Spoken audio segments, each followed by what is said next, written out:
At hotel, how can I help?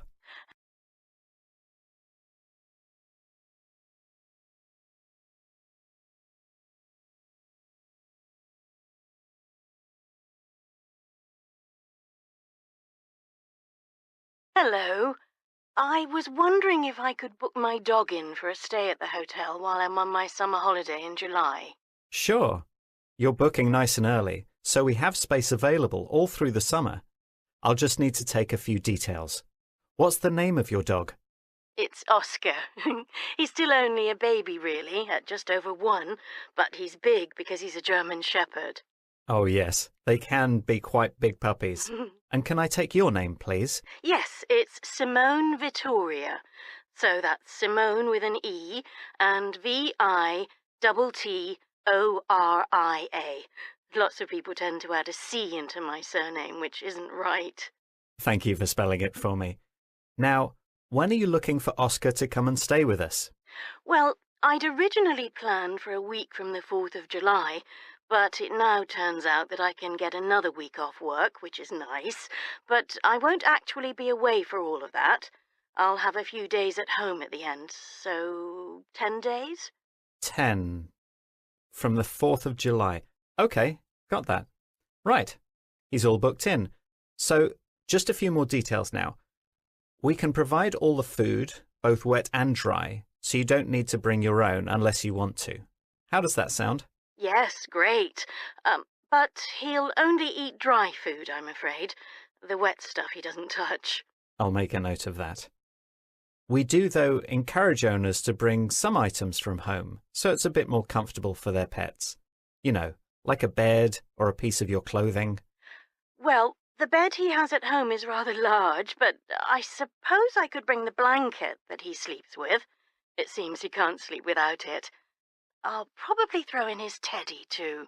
It's his current favourite, but that seems to change every month. Not a problem. In terms of getting out for some exercise, we have a team of volunteers who try to take the dogs out twice a day, but sometimes 3 times, depending on what the owner requires. Oh, 2 walks a day is perfect for him. As long as he gets his energy out, that's okay. Great. Now, the other thing I'll need is proof of his medical history. Is his certificate still valid? Yes, absolutely, for another 6 months. I'll bring that with me, too. It lists his latest injections. Before I forget, my pet insurance covers any medical treatment he might need while he's staying with you. Super. That was going to be my next question. I'll just write that down. OK, that's nearly everything. So the total cost comes to £150. Wow, that's good value. Yes, we're running a special promotion at the moment, although we only accept credit cards and payments in advance, if that suits you. Oh, yes. I'd rather pay right now, so it's all settled. Fantastic. We'll sort out the payment in just a moment. But I've just realised I don't have a contact number for you.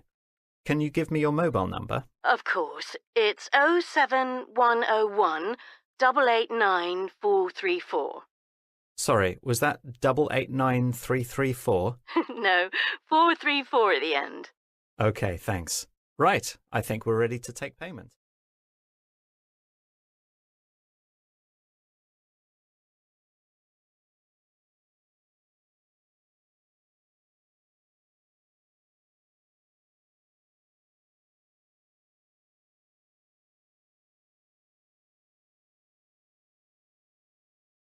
Good afternoon, and welcome to the official launch in our auditorium of the new Westbourne Theatre, which replaces the old theatre that closed down almost 20 years ago.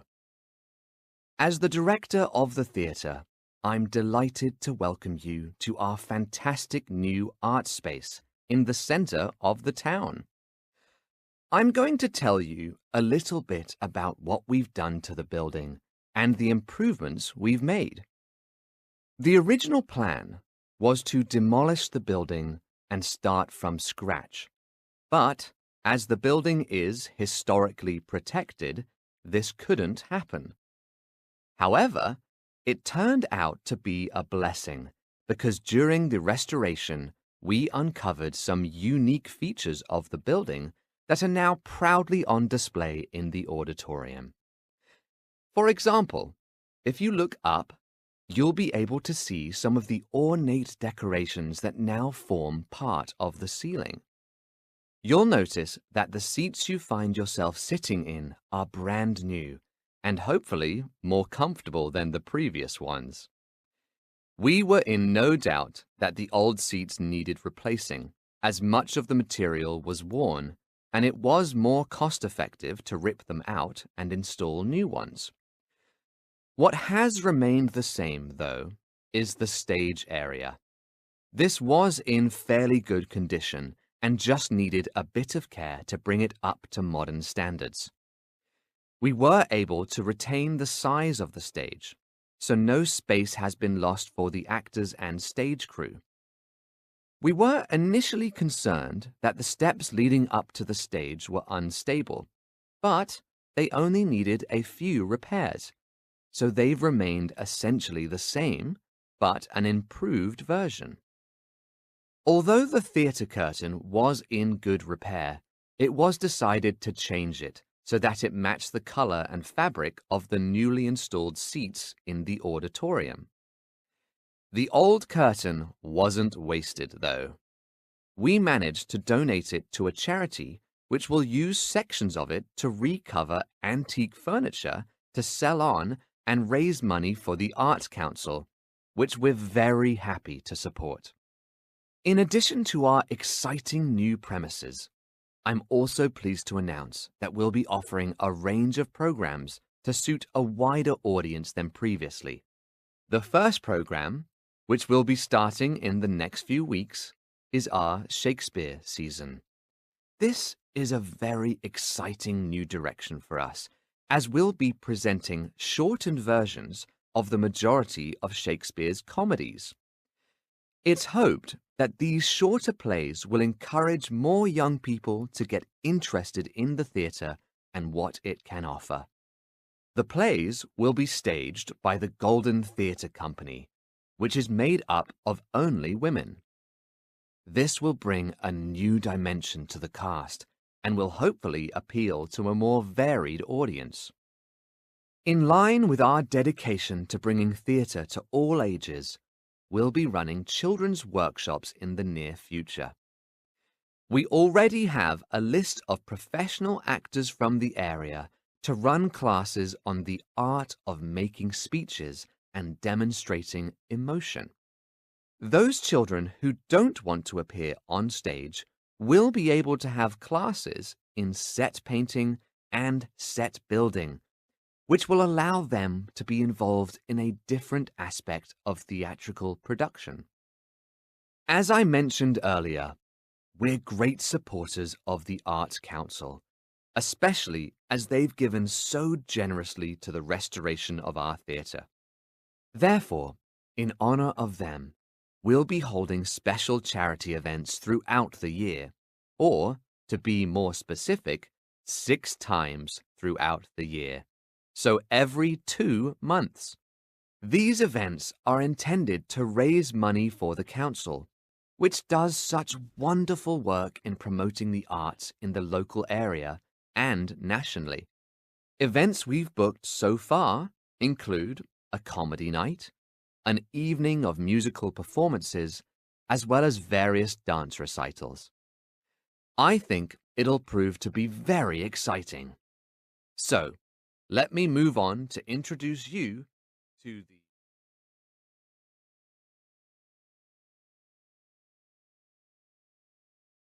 So, Hannah, thanks for coming in to see me today. Thank you for asking me. I thought you'd want to talk to me about the last essay that I handed in. I know I probably didn't do enough research on the topic. Actually, I thought your essay was well written. No, I'd like to discuss the presentation you gave last week, as I feel that we could make a few improvements. Oh, right. Okay. How do you think you performed in the presentation? I don't think I did too badly. I spoke loudly enough for everyone to hear, although I think I could make my slides easier to read. I could see some of the audience were struggling with that, but I felt confident enough with what I was saying. Good. I'm glad you mentioned the slides. It's refreshing to hear that one of my students knows what they did right and what they did wrong. I'm a little worried that you left out some vital information in your presentation, though. The diagrams you presented were fine, but can you think what else you might have missed? I can't think of anything. Okay.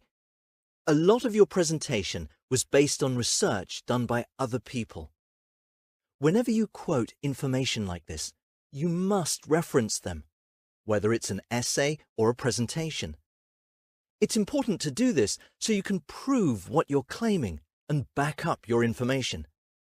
You might need to revisit the books you read in the library to get the information, and don't forget to check how the references should be listed. Ah, I see. I was confused about what to do with those, but now I see I have to put them in. I thought about putting them in my handouts, but in the end, I didn't have time to make any. Yes, it was a shame that there weren't any handouts. It would have made your work easier to digest for the audience. Saying that, you managed to get across all your information in the allotted time, so your time management was on point. The other thing I want to mention is to not stand in front of your slides. Oh no, did I do that? I didn't mean to. I thought I was moving around a lot or playing with my pen. Was it distracting? No. In fact, you stayed still for most of it, and I didn't even notice your pen. But you must be careful not to obstruct the slides you've prepared, especially with no handout. Right.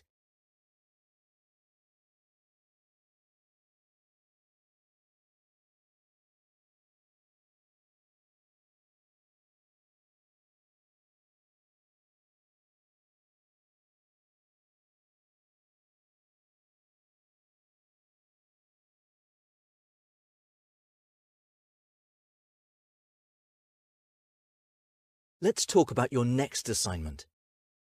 Have you chosen a topic for your essay? Yes, I think so. I originally chose the French Revolution to write about, but when I looked into the notes I'd made, I didn't think I could make a convincing argument, so I changed to the history of medicine. I think that's a good choice. We've covered that a lot in our sessions, haven't we? Looking back at your last essay, I think you need to work on the concluding argument. You wrote a fine introduction, and it was well researched, but I felt you needed more persuasion to finish it off. Right. Thanks. Do you have any suggestions of where I could go for some extra help with that? Are there any online resources you'd recommend? I'd avoid the online stuff if I were you. You could always try the Writing Centre on campus. There are tutors there with excellent knowledge in concluding essays. Great. I think I'll check them out. One final thing.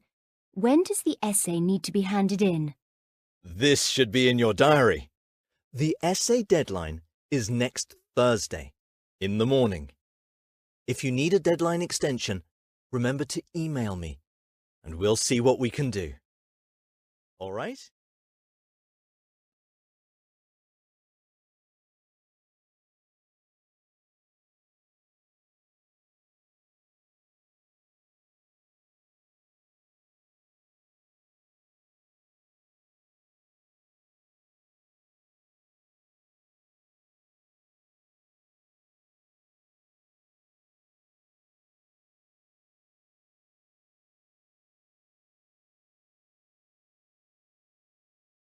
In this session, we're going to be looking at some of the history of the use of watermills in Britain.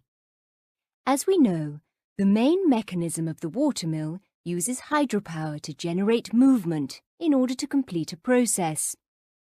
These processes included grinding or rolling in industries which were involved in making flour, paper, and wood. What many of you may not know is that watermills can be classified into two main categories: depending on the position of the wheel. The first is known as a vertical wheel, which occurred much more frequently than the other, known as a horizontal wheel. This latter specification was evident in early examples of the mill, but seems to have been dropped in favour of vertical mills from around the 13th century. The earliest known examples of mills come from Roman Britain, where horizontal wheels, originally invented by the Greeks, were used. The Domesday Book, which was written around the year 1086, listed approximately 6,000 watermills in Britain. Almost 300 years later, it's estimated that this figure had likely doubled. It's reported that some of the mills continued working into the 20th century, but only a small number of these survive today in various states of repair. Although it is probable that the majority of mills were designed with one purpose, many mills often changed function depending on demand and availability of raw materials, but this was unlikely to have necessitated a change to the position of the wheel. Due to the very nature of how watermills were driven, the majority of mills were located on a riverbank in a river valley. This would allow the flow from the river to turn the wheel, enabling the process. However, differences in the river flow, due to seasonal variations in rainfall, would affect the efficiency of the mill.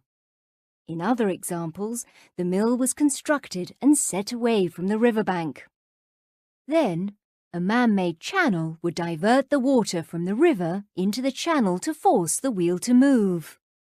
Occasionally, a dam was built to allow water to be conserved in times of low flow, and this often led to the creation of a mill pond, where water would collect when the mill was not in use. These two examples of watermills were rather restricted in where they could be located, and therefore were limited in how far they could be spread across the country. There were two ways to combat this. Firstly, the construction of tide mills aimed to enable millers to relocate away from rivers.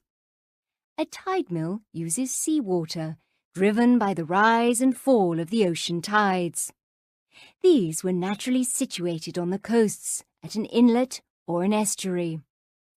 Similar to some of their river-based counterparts, tide mills often consisted of mill ponds, which were closed off when the tide fell to create a reservoir of water to allow milling to continue.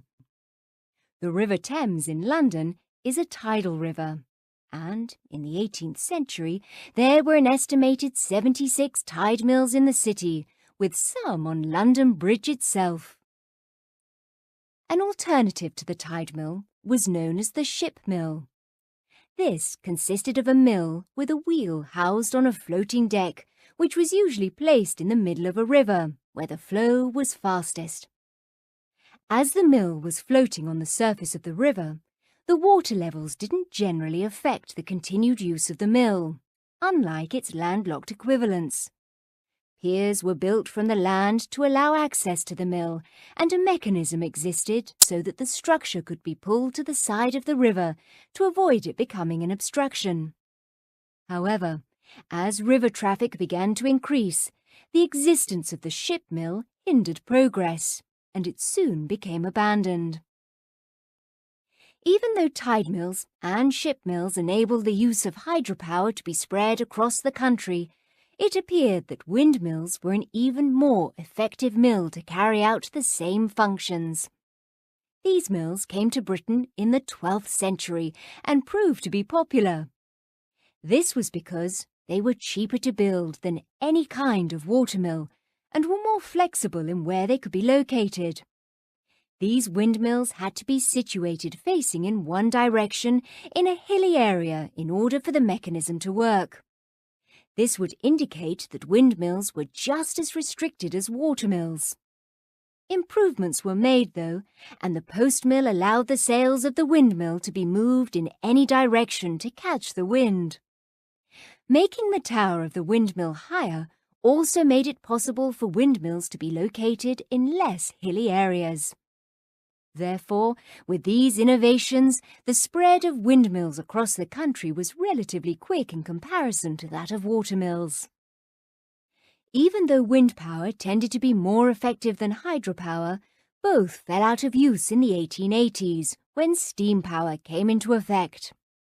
Due to the advent of the steam revolution, milling could be done away from hilltops and rivers and placed in more efficient locations, such as near docks for easy transportation of goods around the world. This development meant the watermill in most countries was rendered obsolete, apart from in a few developing countries that still continue to use them, and now mainly remain out of historical interest and importance.